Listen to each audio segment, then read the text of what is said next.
தேவனுடைய ஆளுகை.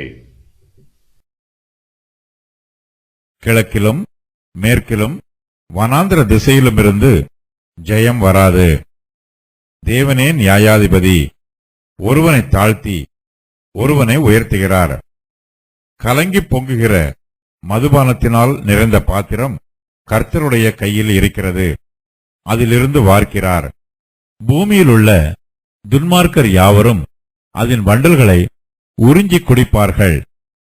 நானோ என்றென்றைக்கும் இதை அறிவித்து யாக்கோபின் தேவனை கீர்த்தனம் பண்ணுவேன்.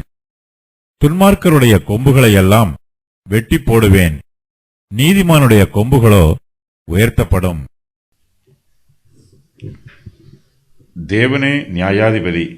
கிழக்கிலும் மேற்கிலும் வனாந்திர திசையிலும் இருந்து ஜெயம் வராது. தேவனே நியாயாதிபதி. ஒருவனை தாழ்த்தி ஒருவனை உயர்த்துகிறார். இந்த உலகத்தில் தேவனுடைய ஆளுகையே நடைபெறுகிறது. கர்த்தரே ராஜாக்களை சிங்காசனத்தில் அமரச் செய்கிறார். சிங்காசனத்தில் அமர்ந்திருக்கிறவர்களை அவரே கீழே தள்ளிவிடுகிறார். இந்த பூமியில் உள்ள எல்லா ராஜாக்களும் தேவனிடமிருந்தே தங்கள் அதிகாரத்தை பெற்றுக்கொள்கிறார்கள். தாவீது இந்த சத்தியத்தை புரிந்திருக்கிறார்.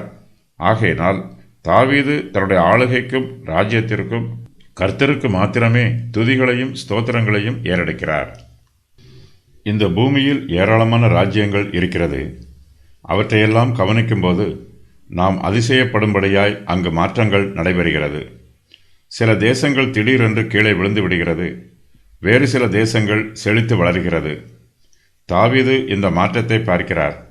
தேசங்களுக்கு ஜெயம் எப்படி உண்டாகும் என்பதை யோசித்து பார்த்து கிழக்கிலும் மேற்கிலும் வனாந்திரத்திலும் இருந்து ஜெயம் வராது என்று சொல்லுகிறார். கிழக்கு தேசத்தில் உள்ள ஜனங்கள் மூலமாய் மனுஷருக்கு ஞானமோ ஐஸ்வர்யமோ வராது. மேற்கு திசையில் ஏராளமான புறஜாதி தீவுகள் உள்ளன. இந்த தீவார் மூலமாகவும் மனுஷருக்கு ஐஸ்வர்யம் வராது. தெற்கு பகுதியில் எகிப்து தேசமும் அரேபியா தேசமும் உள்ளது. நமக்கு மெய்யான ஆசீர்வாதம் மேலே உள்ள பரலோகத்தில் இருந்துதான் வருகிறது.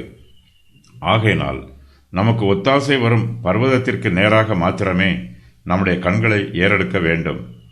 பரலோகத்தை நோக்கி பார்க்கும்போது நமக்கு ஏமாற்றம் உண்டாகாது. இப்பிரபஞ்சத்தின் ஜனங்களுக்கு பரலோகத்தை பற்றிய ஞானம் இல்லை. அவர்கள் பரலோகத்தில் உள்ள தேவனை நோக்கி பார்ப்பதற்கு பதிலாக கிழக்கிலும் மேற்கிலும் நோக்கி பார்க்கிறார்கள். கிழக்கில் உள்ள சாஸ்திரிகள் வான சாஸ்திரத்தை நம்புவது போல மனுஷர் சந்திரனையும் சூரியனையும் நட்சத்திர மண்டலங்களையும் நம்புகிறார்கள். சிருஷ்டிகளை தங்கள் தெய்வமாக வழிபடுகிறார்கள்.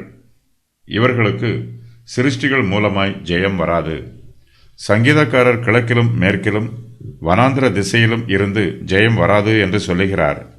வனாந்திர திசை என்பது தெற்கு திசையை குறிக்கும். இங்கு வடக்கு திசையை பற்றி சொல்லப்படவில்லை. வடக்கு திசையில் எருசலேம் நகரமும் தேவனுடைய ஆலயமும் இருக்கிறது. இங்கிருந்துதான் தேவனுடைய ரகசியமான ஆலோசனைகள் எல்லாம் நமக்கு வெளிப்படுத்தப்படுகிறது. சீயோன் பர்வதத்தில் இருந்துதான் நமக்கு ஆசீர்வாதம் வரும். இது எருசலேமின் வடதிசையில் உள்ளது. தேவனே நியாயாதிபதியாய் இருக்கிறார். மனுஷர் தங்களுக்குள் சண்டை போட்டுக் கொள்ளும்போது தேவன் ஒருவனை தாழ்த்துகிறார், ஒருவனை உயர்த்துகிறார், ஒருவனை ஆகாதவன் என்று தள்ளுகிறார், ஒருவனை தனக்கு பிரியமானவனாக அங்கீகரிக்கிறார். இவையெல்லாம் தேவனுடைய சித்தம்.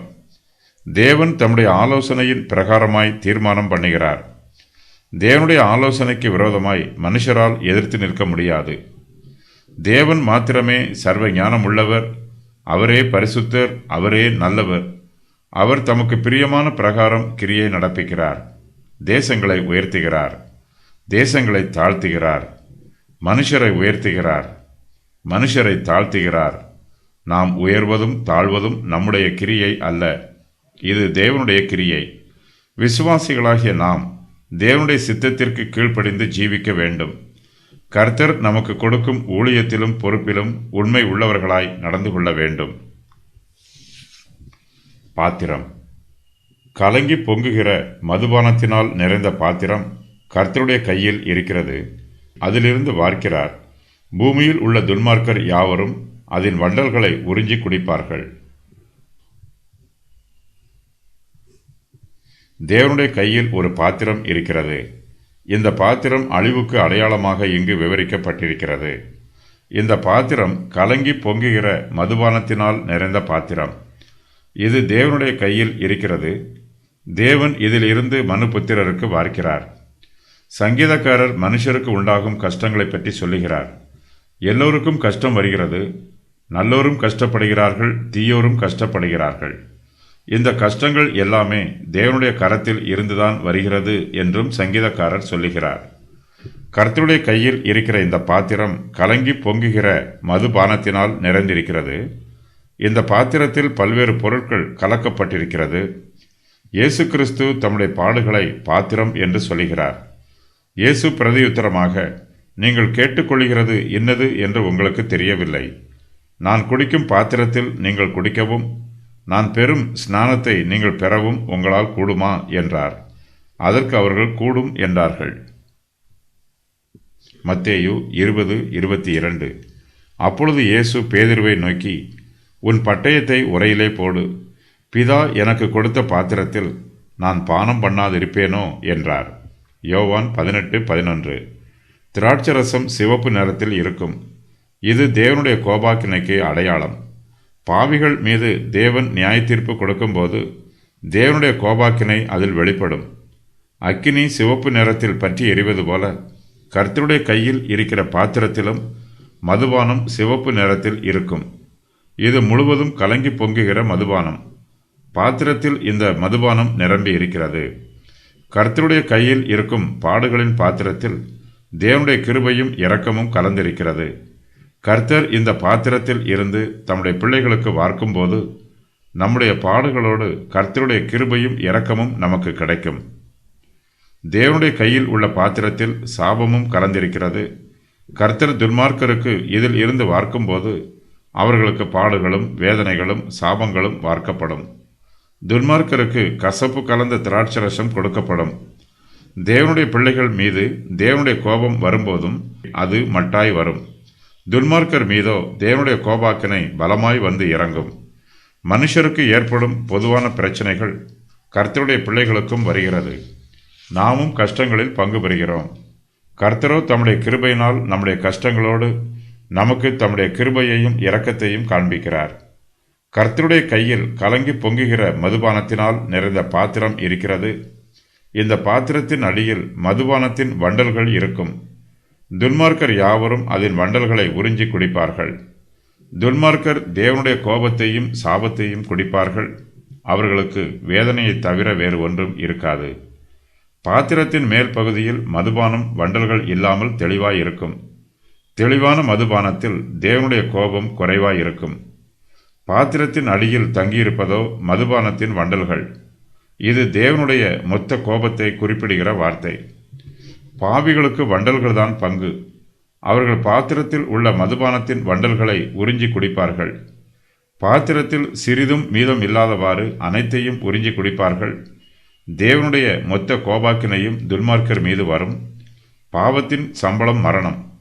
பாவிகள் தங்கள் பாவத்திற்கு சம்பளமாக கர்த்தருடைய கையில் இருக்கிற பாத்திரத்தில் இருந்து மதுபானத்தின் வண்டல்களை உறிஞ்சி குடிக்க வேண்டும்.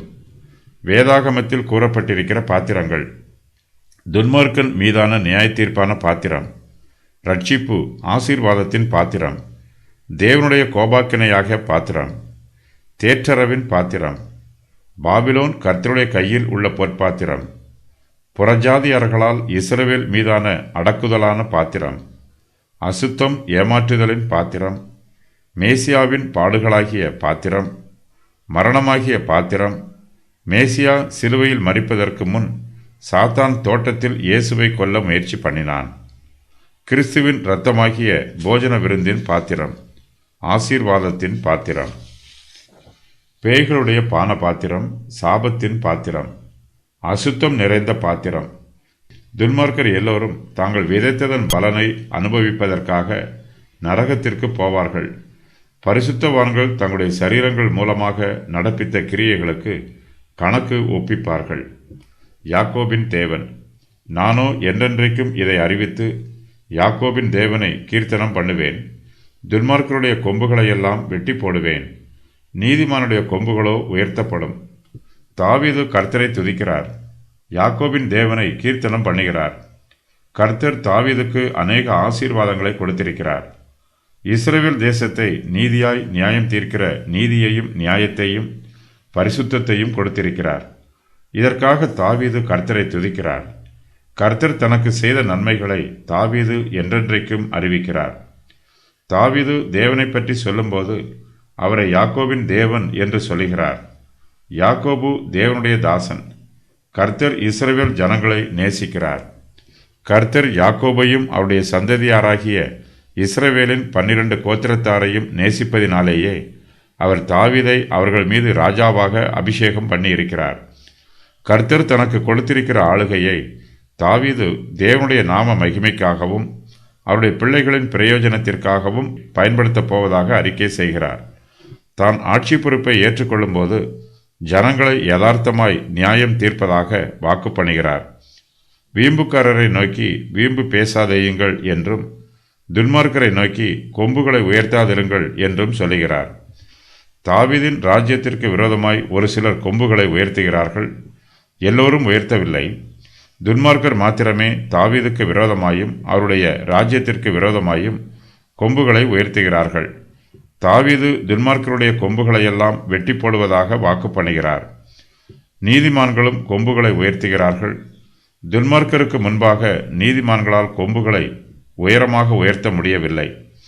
தாவீது நீதிமான்களுக்கு உதவி புரிய முன் வருகிறார். நீதிமான்களுடைய கொம்புகள் உயர்த்தப்படும் என்று அறிக்கை செய்கிறார்.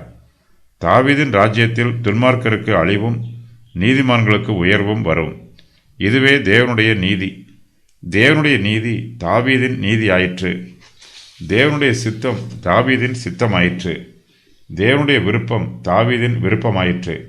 கர்த்தர் தனக்கு கொடுத்த ஆளுகைக்காக தாவீது கர்த்தரை நன்றியோடு துதிக்கிறார். யாக்கோபின் தேவன் என்னும் சொல் வேதாகமத்தில் 25 தடவைகள் வந்துள்ளது. சங்கீத புஸ்தகத்தில் மட்டும் 13 தடவைகள் இந்த சொல் பயன்படுத்தப்பட்டிருக்கிறது. யாக்கோபின் தேவன் என்பது கிருபையின் தேவனை குறிப்பிடும். யாக்கோபு ஒன்றுமே இல்லாதவராகவும் தேவ கோபாக்கினைக்கு உரியவராகவும் இருந்தபோது தேவன் அவரை சந்தித்தார்.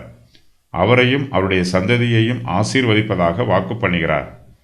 துன்மார்க்கருடைய கொம்புகள் நீதிமானுடைய கொம்புகள் என்பவை இந்த பூமியில் அவர்களுடைய வல்லமையையும் அதிகாரத்தையும் குறிப்பிடும். ஒன்று உயர்த்தப்படும், மற்றொன்று வெட்டி போடப்படும்.